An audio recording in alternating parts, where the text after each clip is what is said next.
很多人以为新加坡最大的交通问题是堵车，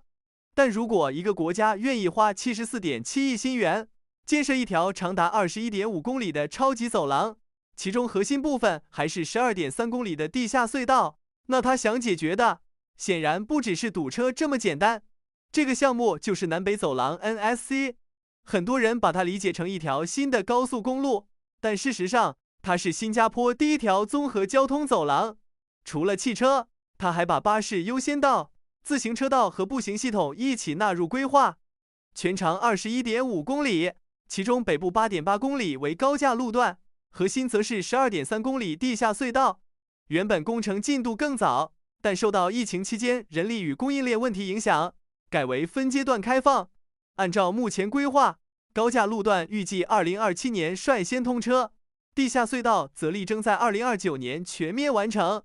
但真正值得关注的不是它什么时候通车，而是新加坡为什么要花这么大的代价把一条高速公路搬到地下。因为这项工程表面是在修路，实际上却是在重塑整个国家未来几十年的交通逻辑、城市布局，甚至财富流向。很多人会问，一条20多公里的走廊为什么要建超过10年，预算还冲到接近75亿？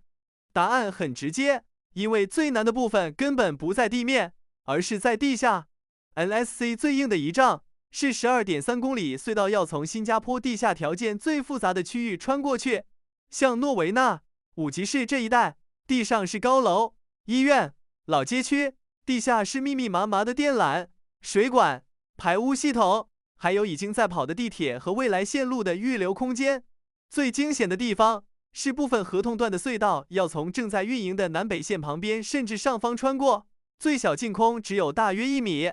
这个距离是什么概念？上面地铁照常跑，下面工程照常挖，中间留下的安全余量非常有限，任何沉降控制做不好，后果都不是小问题。所以路交局和承包团队前期做了超过2500个地质勘探孔，不是为了好看，是为了把地下每一层土质、每一条管线、每一个风险点先摸清楚，再做3维地质模型，尽量把风险在电脑里先处理掉。在路幅特别窄，两边又不能大拆的地段，他们还用了双层叠落隧道设计。简单说，上层一边方向，下层另一边方向，把4条车道上下叠起来。这样做的代价很高，施工更难，通风排烟、逃生、维护全部更复杂，但它换来的是地面历史街区不用被整片推平。这也是为什么你看到的是一个大工地，工程师看到的却是一个在厘米级误差里做选择的地下手术。如果你把 NSC 理解成一条更宽的高速，那就会完全看错。它最聪明的地方不是把车道越修越多，而是把不同速度、不同用途的人和车放到不同层。因为单纯扩路有个老问题，叫诱导需求。今天你觉得路宽了，明天更多车就会涌进来，最后还是堵。NSC 想绕开的就是这个循环。你可以把它想成一个立体交通网络，最底下是12.3公里地下快速通道，这里负责长距离、连续、不想被红绿灯打断的通勤流，同时也把快速巴士直接送进地下。中间是北部8.8公里高架段，主要处理区域之间的连接，把北部几个镇的短中程交通先分流掉。最关键的是地面，当地面不再被大量穿乘车流占满，原本给汽车让出来的空间就能重新分配给人。官方说法是，整个项目会释放出相当于大约30个足球场的道路空间，改造成更宽的人行道、自行车主干道、绿化和公共空间。这不是普通的公园散步路线，而是更接近通勤级别的骑行骨架。也就是说，以后从北部一路往南，骑车不再只是周末休闲，而是有机会变成真正可执行的上班方案。新加坡这些年一直讲 Walk Cycle Ride， 过去很多人觉得像口号， NSC 是第一次把这套逻辑用一整条南北大动脉落到空间结构里。这条走廊最有意思，也最容易被忽略的一点，是它对公共交通的偏心几乎写在图纸上。因为在12.3公里的地下隧道里，3条车道当中会有一整条是全天候巴士专用道。注意，是全天候，不是只在高峰期让一下。这意味着从乌兰、义顺、三八旺往市区跑的快线巴士，未来不需要再跟地面车流一起慢慢熬。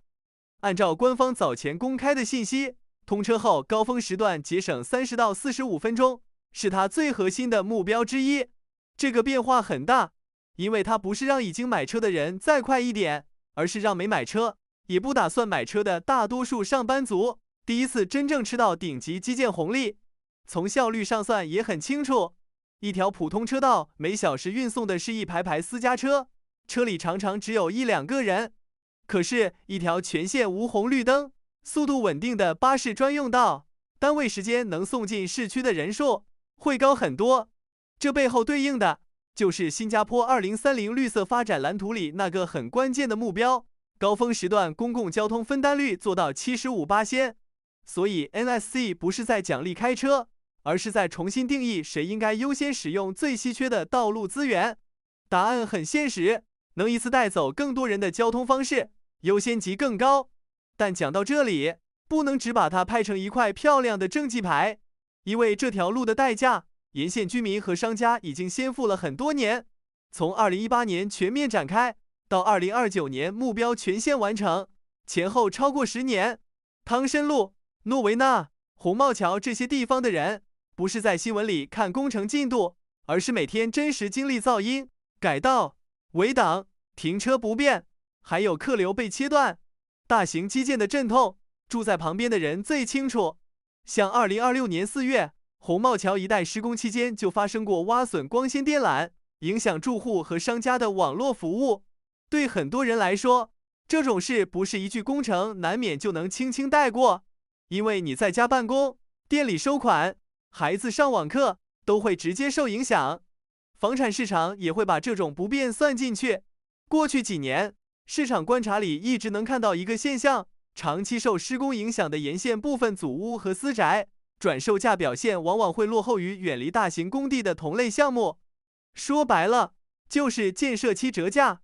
你今天住在工地旁边，生活品质先被压住，资产流动性也可能暂时吃亏。所以这条 NSC 如果未来真的把便利和价值带回来，那也别忘了，最先垫付成本的就是这些住在沿线、坐在沿线、熬在沿线的人。这个账应该被看见。NSC 真正大的地方在于它不是修完一条路就结束，而是顺手把地面城市一起重划。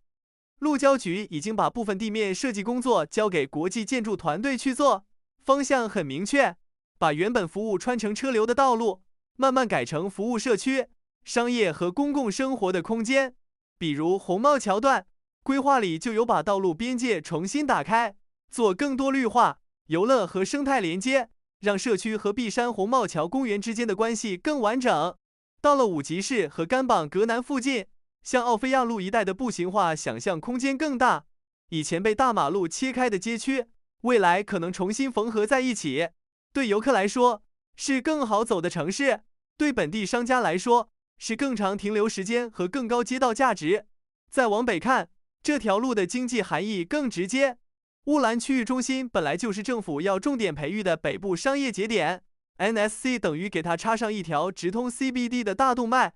更关键的是，它还会和新柔 RTS Link 形成叠加效应。